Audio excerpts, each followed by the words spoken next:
आज हम स्टार्ट करेंगे होम में स्टाइल और सेल्स। स्टाइल सेल्स का मतलब ये होता है कि जैसे मान लीजिए आपने शीट सिलेक्ट कर रखी है, जैसे P&L प्रॉफिट एंड लॉस हमने बना रखा है, फाइनेंशियल मॉडल बना रखा है, उसमें balance sheet, sorry not profit and loss. उस बैलेंस शीट में सबकी पोजीशन दे रखी है कि इसकी इतनी अमाउंट है, इतना इतना अमाउंट है। अगर मान लीजिए इन केस अगर आपको ये पता करना हो कि ये जो अमाउंट है, इस अमाउंट की में इतनी जो अमाउंट सेलेक्ट की हमने, इस अमाउंट में हमको ये वेरीफाई करना है कि इसमें जो ग्रेटर देन मतलब कौन सी अमाउंट ऐसी है जो कि 5000 से ऊपर है, तो उसको हाईलाइट करके बता दे। तो 5000 से जो बड़ी अमाउंट जितनी भी हो उन सबको हाईलाइट कर देगा। अगर मान लीजिए आपको एक कॉलम वाइज जाना है कि मान लीजिए 2016 में हमको देखना है कि जो भी ये 2016 का हमारा डाटा है, इसमें से जो भी डाटा 15,000 से ऊपर या 10,000 से ऊपर है या 5,000 से ऊपर है, वो अलग से दिखा दे। तो ये हमने 5,000 लिखा और ओके करके देखो। अब देखेंगे ये 5,000 से जितनी भी बड़ी अमाउंट होगी उसको हाईलाइट कर दिया हमने। मतलब हमारे प्रीपेड एक्सपेंसेस जो है वो 2860 है। बाकी जो अनअर्न्ड रेवेन्यू है, एक्रूड एक्सपेंसेस है, अकाउंट पेबल है, वो भी कम है। तो इस तरीके से हमको ये पता लग जाएगा कि 2016 के अंदर कौन सी लोएस्ट अमाउंट थी। फॉर एग्जांपल मान लीजिए अब नेक्स्ट 2017 पे जाते हैं, इसको सिलेक्ट किया और इस वाले कॉलम में मैं चाहता हूँ कि मुझे ये देखना है कि जो लेस देन है, अभी ग्रेटर देन मतलब 5000 से ऊपर वाली अमाउंट दिखी थी, अब लेस देन मतलब इससे कम वाली अमाउंट। तो मान लीजिए मुझे ये चेक करना है कि जो 70,000 से या 30,000 से जो बिलो वाली अमाउंट है उसको हाईलाइट करके बताएं। 30,000 से बिलो अमाउंट को वो हाईलाइट करके बताए। तो यहाँ पर जाएंगे और यहाँ जाके लेस देन करेंगे, तो लेस देन करके यहाँ पर 30,000 लिख देंगे हम। तो 30,000 से बिलो वाली अमाउंट को उसने हाईलाइट करके बता दिया। अब हम देख सकते हैं, देखिए जो भी 30,000 से कम वाली अमाउंट थी उसको हाईलाइट करके उन्होंने बता दिया। तो इस तरीके से अब हमको ये पता करना है कि जो 30,000 से ऊपर है वो अमाउंट कौन सी। तो जैसे कैश हमारे पास 30,000 से ऊपर था, प्रॉपर्टी प्रॉपर्टी यानी इक्विपमेंट अपने 40,000 थे, वो उससे ऊपर था। मान लीजिए कि अब इसमें जाके 30,000 लॉन्ग टर्म डेप्ट था अपना, ठीक है, 37,000 इसकी टोटल आई थी, टोटल लाइबिलिटीज की 70,000। अब हमने यहाँ से यहाँ तक का दिया था, ये वाला पोर्शन हमने छोड़ दिया था। अगर मान लीजिए इसको भी सिलेक्ट करके फिर इस पे भी वही अप्लीकेबल करना है, तो यहाँ से यहाँ तक इसको सिलेक्ट करके पहले हम ये सारा पोर्शन सिलेक्ट कर लेते हैं यहाँ से यहाँ तक, और इसमें जाके सबसे पहला ऑप्शन जो हमने एक्टिव किया है उसको मैं क्लियर कर देता हूँ, और क्लियर करने के बाद में वापस जाएंगे, फिर जाके मैं लेस देन पे क्लिक कर देंगे, और अब की बार वही 30,000 जो हमको लिखना है वो हम हाईलाइट कर देंगे। इस तरीके से वो हाईलाइट हो जाएगा। तो ये हमने इस तरीके से हाईलाइट करके उसको दिखा दिया कि कौन कौन सी अमाउंट है जो 30,000 या था उससे ऊपर वाली अमाउंट है। मान लीजिए आपको ये लेस देन, अभी लेस देन का देख लिया कि 30,000 से बिलो वाली अमाउंट को उसने हाईलाइट किया, 30,000 से लेस देन, ग्रेटर देन नहीं, 30,000 से छोटी अमाउंट को हाईलाइट किया है, 30,000 से ऊपर वाली अमाउंट को हाईलाइट नहीं किया।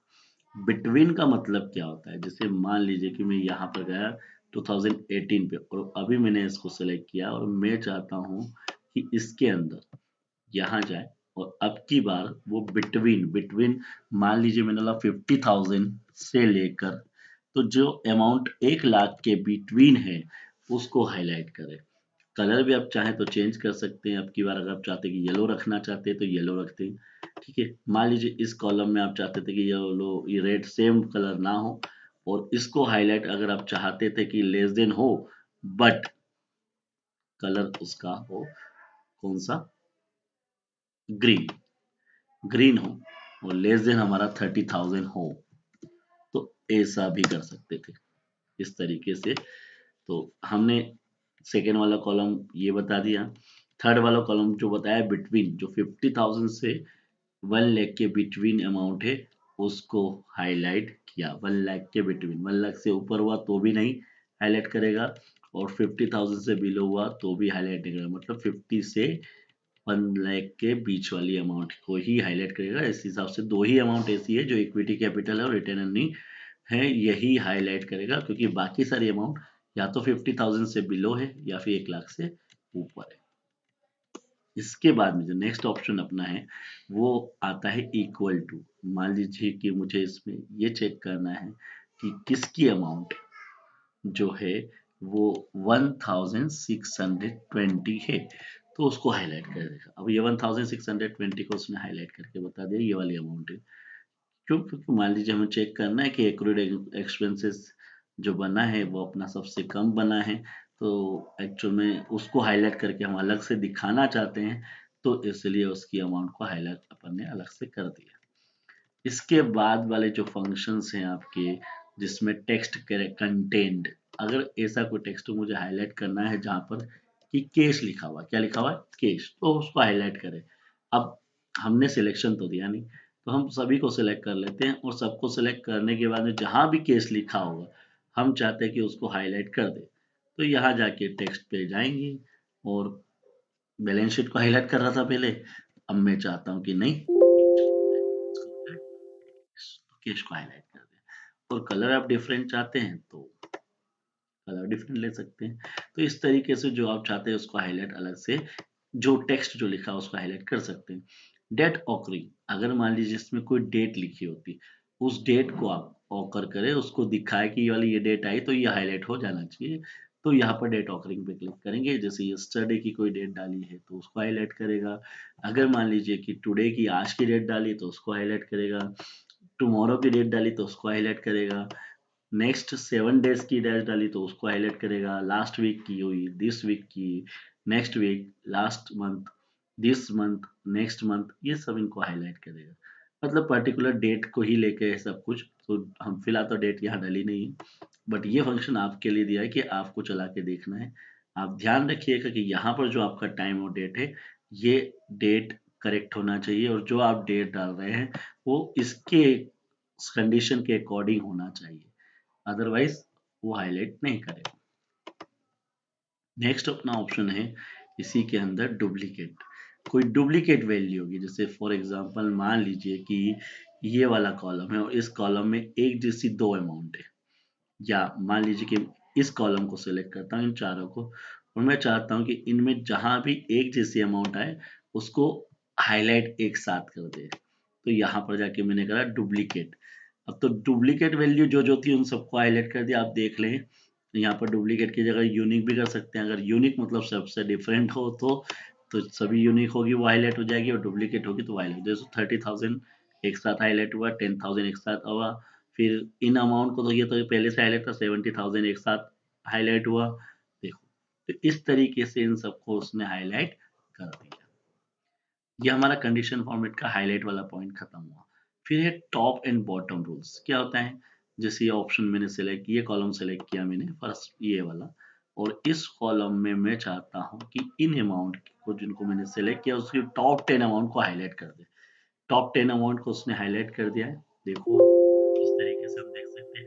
अगर आप टॉप 10 की जगह top 3, top 9, top 3, top 6, top 3 भी कर सकते हो, तो आपके ऊपर डिपेंड है। इट्स नॉट नेसेसरी कि सिर्फ टॉप 10 ही करें, टॉप 5 भी ले सकते हो, टॉप 6 भी ले सकते हो, टॉप 6 7 भी ले सकते हो, ये आपके ऊपर डिपेंड है।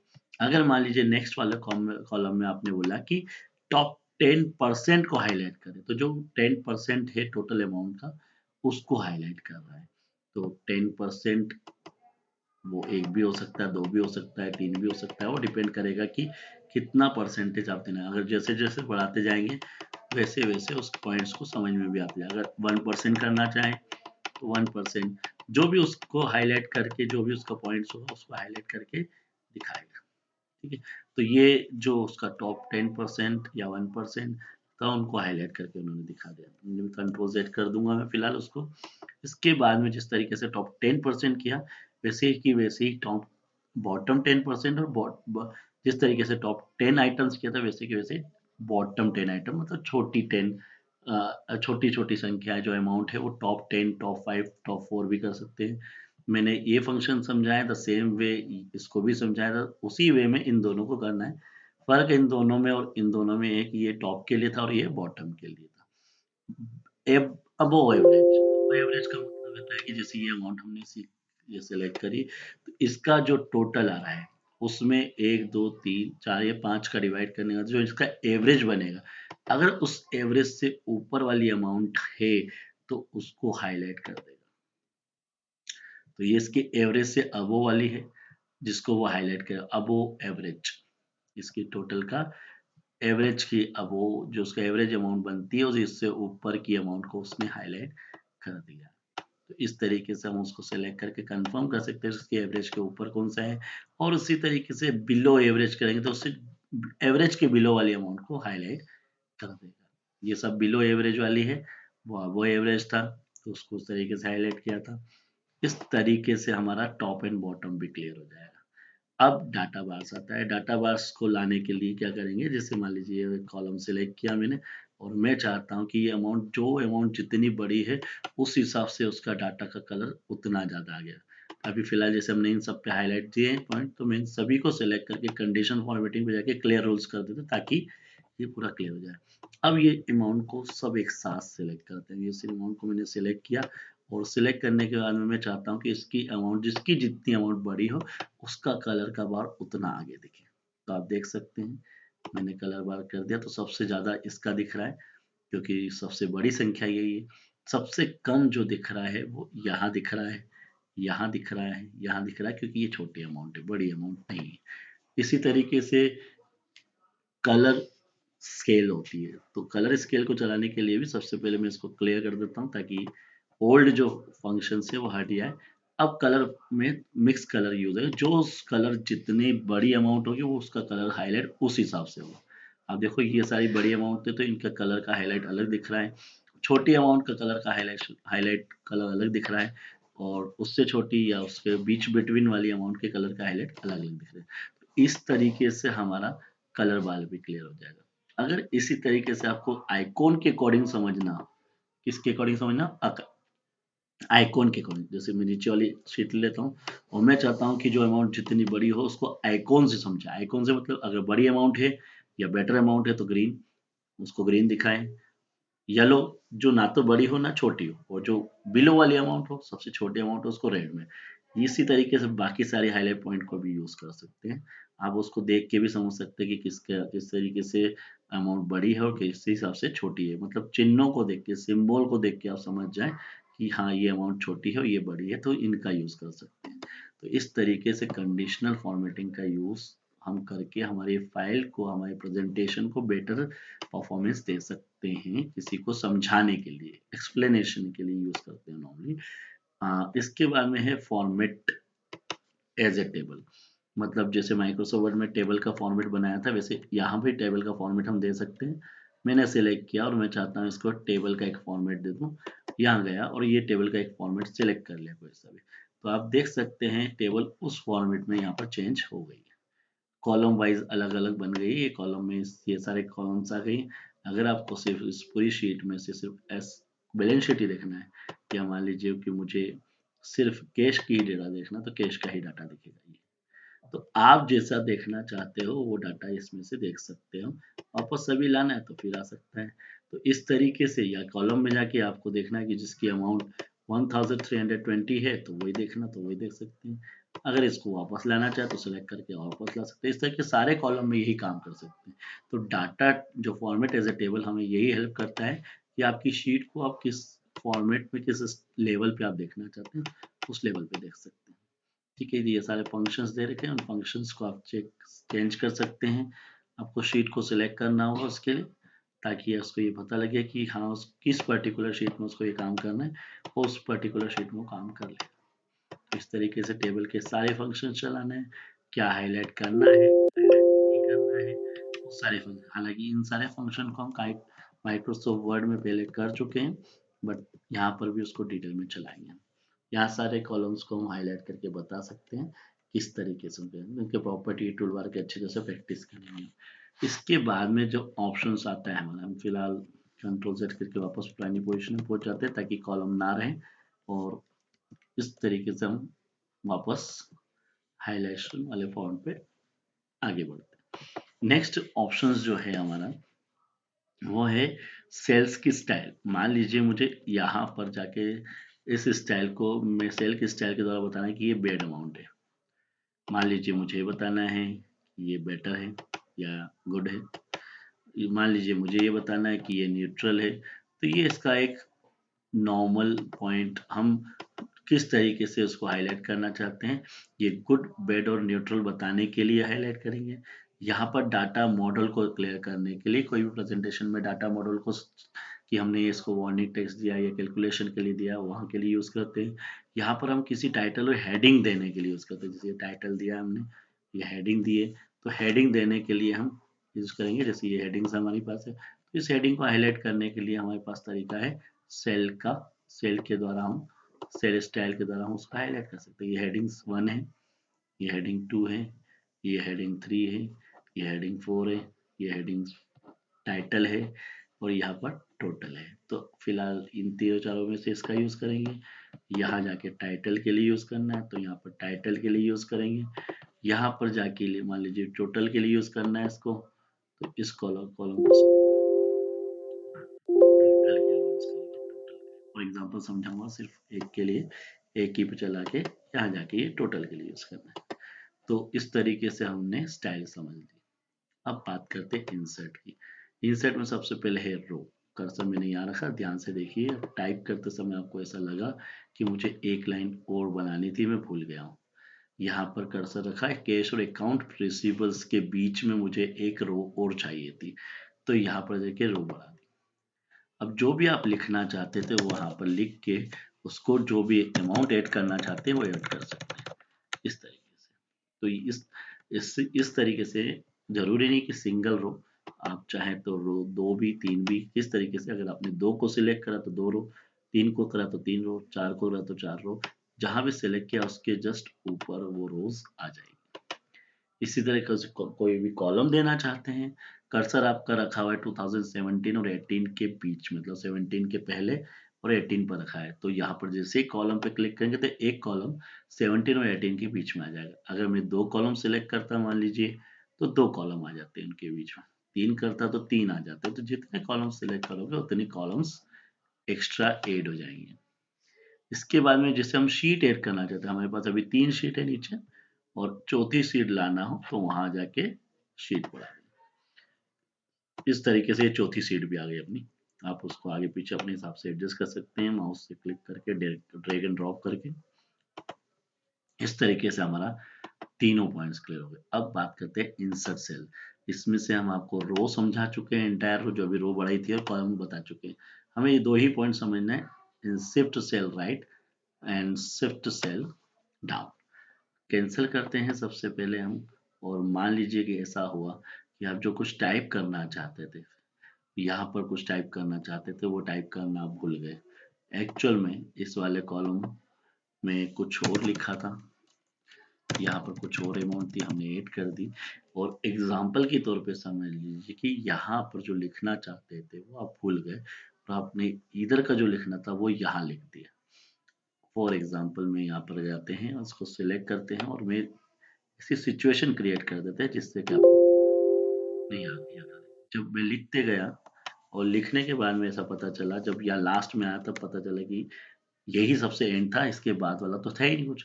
तो हम ढूंढेंगे बीच में कि कहाँ हम टाइप करना भूल गए। तो यहाँ पर हम एक डाटा ऐड करना भूल गए। जो अमाउंट यहाँ लिखी थी हमने गलती से भूल के जो नेक्स्ट वाले कॉलम की थी वो यहाँ लिख दी। तो ऐसी स्थिति में इंसर्ट पे जाएंगे, सेल पे जाएंगे और सिर्फ सेल राइट करके ओके कर देंगे, तो हमारी सेल सब अपनी जगह आ जाएगी और जहाँ लिखना भूल गए तो हम वो टाइप कर देंगे। तो इस तरीके से वो कंप्लीट जो भी हम लिखना चाहते थे वो आ जाएगा। जिस तरीके से मैंने आपको शिफ्ट सेल राइट का बताया, मान लीजिए टाइप करते करते ऐसा हुआ कि यहाँ पर जो आपको लिखना था वो आप भूल गए 70,000 और आपने इसे ऐसे टाइप कर दिया। ठीक है, फॉर एग्जांपल ये तो टोटल था इसलिए ऐसा दिखा रहा है। थोड़ा सा चेंजेस कर लेते हैं, मान लीजिए कि टोटल नहीं होती और कुछ अमाउंट होती तो क्या होता है। तो हमने इसको कट किया और यहाँ पर पेस्ट कर दिया और जब लिखा तब जाके पता चला कि अरे नीचे जो लिखना था वो तो हमने गलती से ऊपर लिख दिया है, यहाँ जो लिखना था वो यहाँ लिख दिया है और यहाँ जो लिखना था वो हम भूल गए।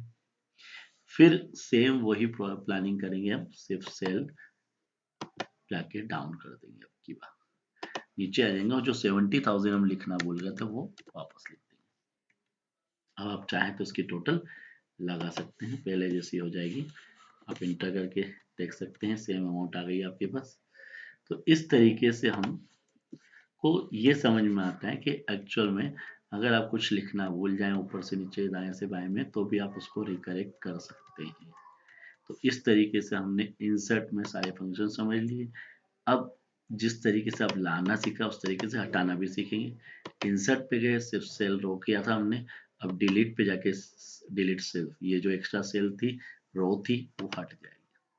इसी तरह जो ये एक्स्ट्रा कॉलम लाए थे आप, उसको हटाना चाहते हैं, वो भी हट जाएगा। इसी तरह ये एक्स्ट्रा शीट आप लाए थे, वो हटाना चाहें तो हट जाएगा। मतलब अगर आप हटाना चाहते हैं तो वो काम भी आप कर सकते हैं।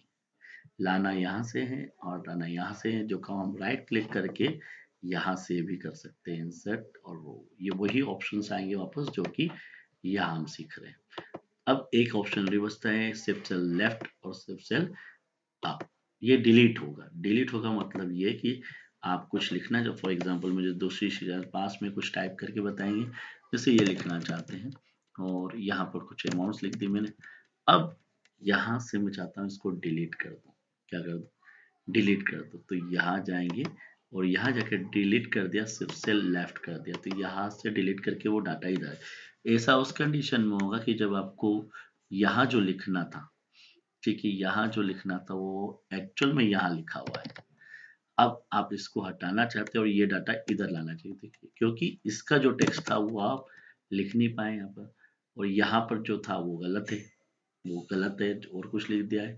तो यहाँ पर जाके डिलीट पे दबाएंगे और सिर्फ सेल लेफ्ट करके ओके कर देंगे, तो जो डाटा हमारा था वो लिखा हुआ आ जाएगा और वापस से। इसी तरह नीचे से के लिए भी होगा, हम नीचे भी डिलीट कर सकते हैं। यहाँ पर डिलीट सेल अप, तो अप करके जो नीचे वाली उसको ऊपर ले लेगा। इस तरीके से हमारा डिलीट का काम भी हो जाएगा। फॉर्मेट टेब रो हाइट की बात करते हैं, तो अगर 23 की हाइट दी तो रो की हाइट बढ़ गई 23, वो अपन यहाँ से भी बढ़ा सकते हैं। यहाँ से बढ़ाओ या फिर यहाँ से बढ़ाओ, बात एक ही है। फिर है ऑटो फिट करना है, तो ऑटोमेटिकली जितनी जगह लगना है उतनी जगह बन जाएगा। कॉलम की विड्थ बढ़ाना हो अपने, अगर मुझे यहाँ पर बढ़ाना है कॉलम की विड्थ 30, तो यहाँ पर 30 विड्थ आ जाएगी कॉलम की। देखो इतनी बड़ी आ गई। आप इसको चाहें तो छोटी भी कर सकते हैं। फिर ऑटो फिट कॉलम विड्थ करेंगे तो ऑटोमेटिकली जितनी जगह लगना है उतने में एडजस्ट हो जाएगा। फिर उसके बाद है डिफॉल्ट कॉलम की जो चौड़ाई होती है वो 8.43 होती है। मतलब जो भी कॉलम बने नए बने रहते हैं उनकी 8.43 कॉलम की विड्थ होती है, वो हम वैसा भी फिट कर सकते हैं डिफॉल्ट।